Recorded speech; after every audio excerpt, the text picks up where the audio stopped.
É um enormíssimo prazer estar aqui, até porque, falando no meio de professores, me relembro do meu lugar, me relembro que estou numa aventura na política. Nas aventuras, umas são mais longas, outras são mais curtas, e que um dia voltarei àquela que é a minha natural aptidão profissional. E eu queria começar esta minha intervenção contando-vos uma história que ainda há pouco foi relembrada por uma pessoa que está nesta sala. Como devem saber, eu exerci de uma forma curta funções governativas na área da educação. Diz-se que é preciso 6 meses para conhecer os dossiês. Um conhecido ministro dizia isso. Eu estive aproximadamente 7 na área da educação, portanto, a parte letiva tê-la-ei feito nesta matéria. E relembro-me de uma reunião que tive na 5 de outubro, onde um conhecido dirigente sindical da área centro do nosso país me perguntava: então quando é que vai para Aveiro? Ainda estava em Lisboa, ainda estava numa fase de mudança de sítio, porque aquilo em Aveiro é muito mais fácil fazer manifestações, é uma deslocação muito mais curta. E eu disse: sei lá, isto promete.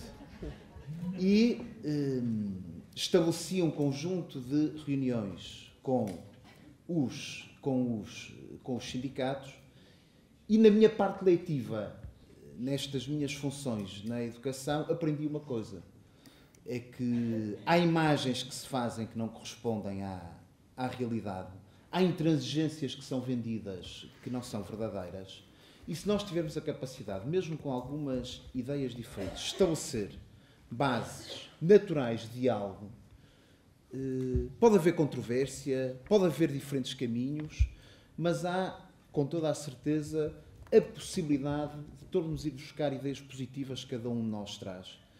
E eu acho que é muito isso que vai suceder no pós-eleições. Porquê?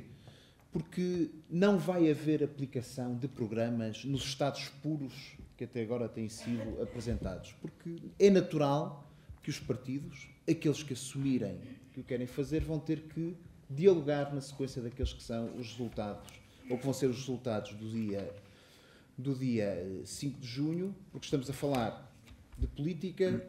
Todos nós sabemos que não há perspectivas de maiorias absolutas de partidos sozinhos, e, portanto, vai ser necessário encontrar plataformas de diálogo entre os partidos que podem formar maiorias para a aplicação de programas políticos. Portanto, eu vou fazer uma primeira parte também da aplicação e de demonstração daquilo que são as principais linhas do programa do CDS na área da educação, sendo que, desde já, aqui quero assumir uma grande vontade de dialogar sobre este programa eleitoral que estamos a apresentar com as restantes forças partidárias e com as restantes forças importantes na área da educação. O tema do debate tem a ver com o debate necessário sobre a escola pública. Qual será a função da escola pública? E muitas vezes as perguntas parecem complicadas, devem ter respostas muito simples. É cumprir a sua função como escola.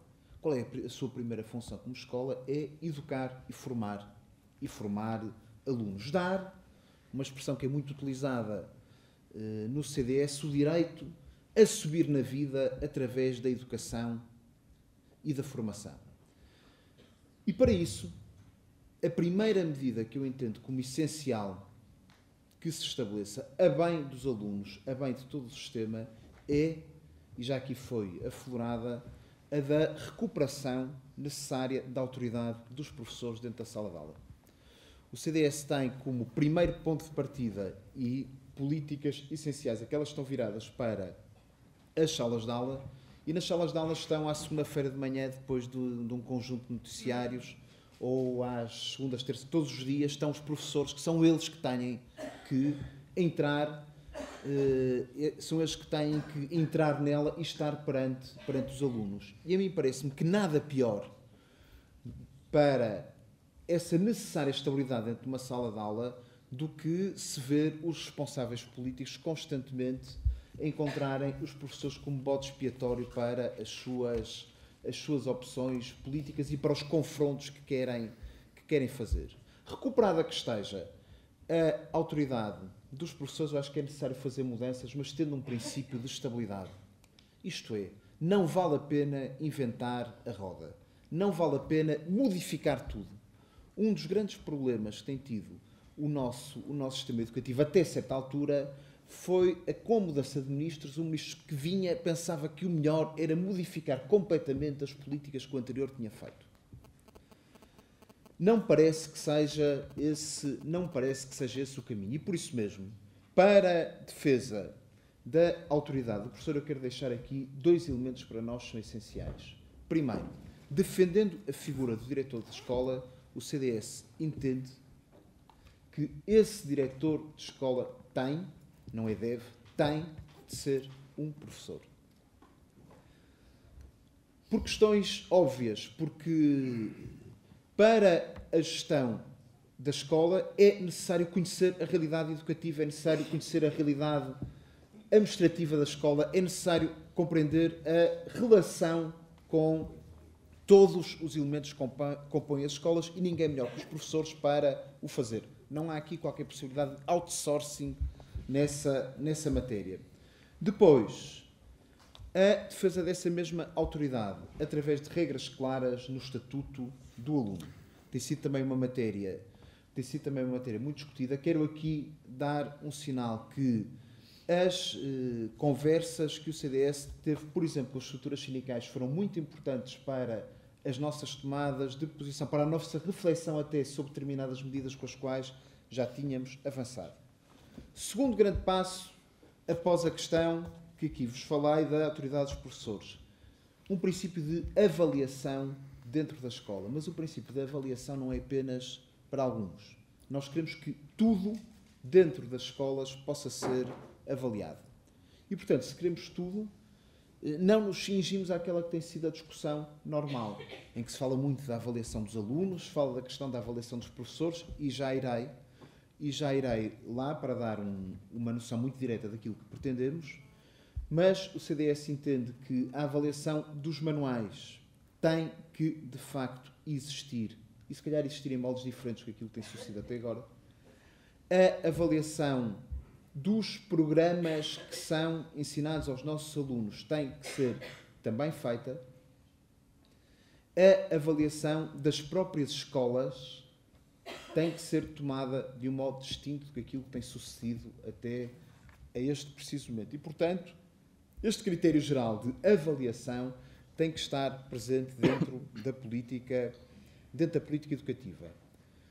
Defendemos que é necessário um modelo alternativo de avaliação dos professores. Isto é, não concordamos com o atual modelo em vigor e avançamos já com aquilo que pode ser uma primeira plataforma de diálogo.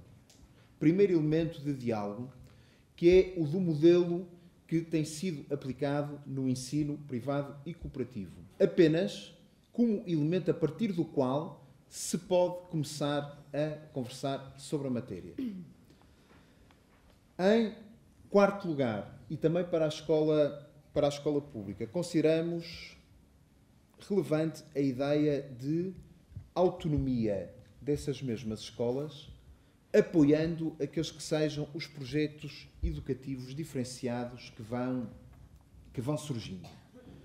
Por fim, e porque a escola tem que ter um objetivo final, e aqui entendida a escola num sentido amplo, consideramos que é muito relevante, por exemplo, para o ensino superior, que sejam conhecidos os índices de empregabilidade das nossas universidades e dos diversos cursos, para que se saiba à partida qual é que é a inserção que eles trazem para o mercado, que eles podem trazer para o mercado de trabalho.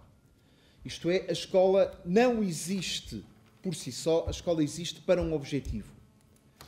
E se apoiamos um conjunto de medidas, por exemplo, em relação ao ensino profissional, porque elas são relevantes precisamente para a inserção dos nossos alunos no mercado, também entendemos que quando um aluno escolhe o seu curso, deve ter a precisa noção daqueles que são os resultados que aqueles dos seus estudos têm no mercado de trabalho.